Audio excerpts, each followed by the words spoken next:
इस बार का मेरा ये उज्जैन का सफ़र कुछ इंटरेस्टिंग और अलग होने वाला है, क्योंकि इस बार ट्रेन या बाइक से नहीं, लेकिन सोनू ड्रीमलैंड की वॉल्वो बस से हो रहा है। सोनू ड्रीमलैंड की ये वॉल्वो बस काफ़ी कंफर्टेबल और क्लीन होती है और इसकी टिकट प्राइस भी बहुत रीज़नेबल है।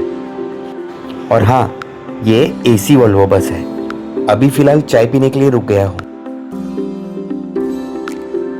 उज्जैन पहुँचते ही वहाँ की गर्म चाय और पोहा के साथ पेट पूजा हो गई। इस बार मेरे मन में सबसे पहले ख्याल था कि पहले काल भैरव बाबा के दर्शन करूं और फिर मेरी यात्रा आगे बढ़ाऊं।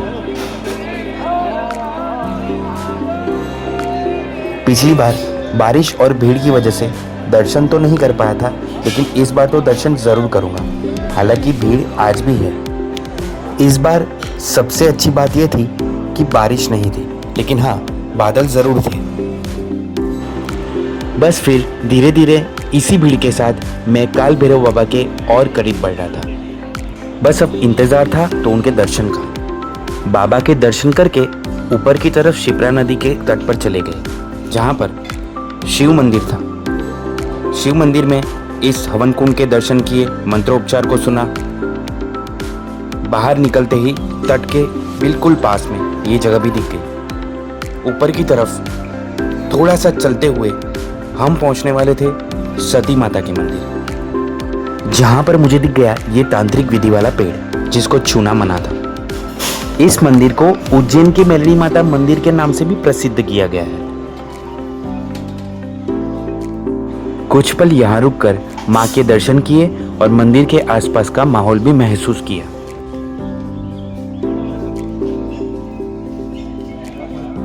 माँ के दर्शन करके ई रिक्शा पकड़ के मैं सीधा पहुंच गया महाकाल बाबा के पास। पर इस बार महाकाल बाबा को संध्या आरती के लिए तैयार किया जा रहा था।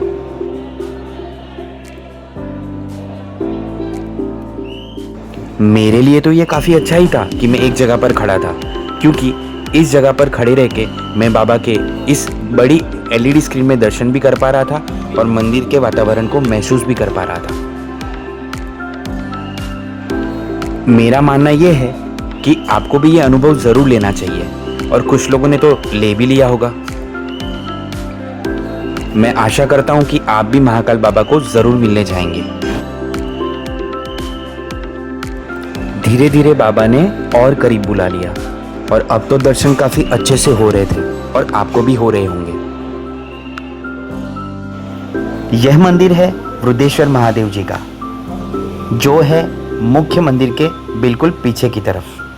महाकाल बाबा के मंदिर के गर्भगृह से बाहर निकलते ही मैं पहुंच गया वृद्धेश्वर महादेव जी के पास, और वृद्धेश्वर महादेव जी को भी संध्या आरती के लिए खूब अच्छी तरीके से तैयार किया जा रहा था। बस इंतजार था उनके श्रृंगार का। अब श्रृंगार होना भी शुरू हो गया है। थोड़ी देर के बाद मैं और आप मिलकर देखेंगे कि बाबा कितने सुंदर लगते हैं। मेरे लिए इंतजार की घड़ियां बढ़ती ही जा रही थी, लेकिन आतुरता भी बहुत थी कि बाबा का श्रृंगार आखिरकार उन पर कैसा जचेगा। महाराज जी और वहाँ के सेवक बाबा का काफी प्रेम से श्रृंगार कर रहे थे। अरे रुकिए, वीडियो को स्किप मत करिए। जितना इंतजार आपको है उतना मुझे भी था। वो कहते हैं ना कि महादेव जी को मिलना और उनके दर्शन प्राप्त करना इतना आसान नहीं। बस कुछ ही पलों का इंतजार और बाबा का श्रृंगार तैयार। अब वृद्धेश्वर महादेव जी के दर्शन और उनका यह श्रृंगार आप सुकून से देख सकते हैं। अब आप सब मेरे साथ जुड़ जाइए संध्या आरती के लिए।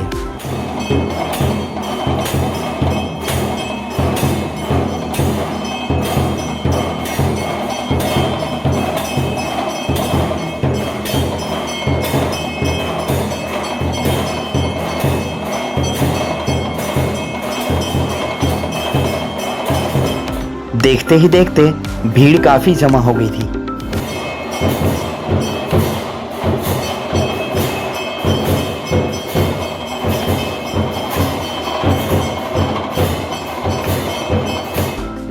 मैंने इस आरती के दौरान कुछ नई बातें जानी। जब आरती हो रही होती है ना, तो महादेव जी के और नंदी के बीच में कोई नहीं आएगा। महादेव जी नंदी के सामने और नंदी जी महादेव जी के सामने।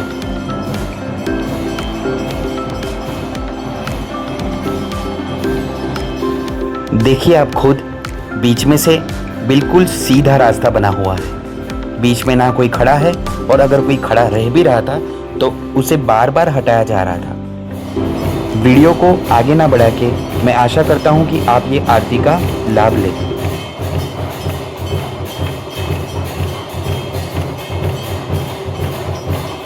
धीरे धीरे डमरू और नगाड़े का नाद बढ़ता ही जाएगा।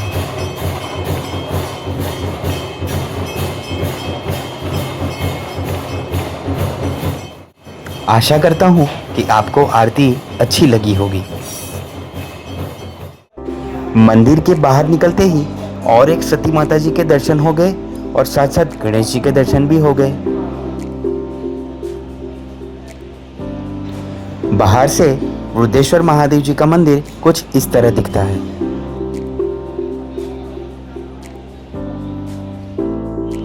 अब आप सब भी सती माता और गणेश जी के दर्शन करीब से कीजिए। ये रास्ता गेट नंबर 4 की तरफ आपको ले जाएगा, जहां से ज्यादातर वीआईपी टिकट वाली एंट्री की जाती है।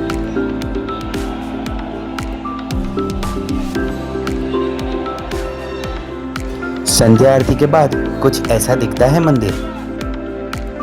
शनिदेव जी का मंदिर गेट नंबर 4 से निकलते ही आपको मिलेगा। काल भैरव बाबा जी के दर्शन से शुरू हुआ मेरा ये सफर महाकाल बाबा और रुद्रेश्वर महादेव जी के दर्शन तक पहुंचा। ये अनुभव लेकर लगा कि उज्जैन ने मुझे फिर से बुलाकर बहुत अच्छा किया। नेक्स्ट वीडियो में हम देखेंगे मंदिर के बाहर का मार्केट।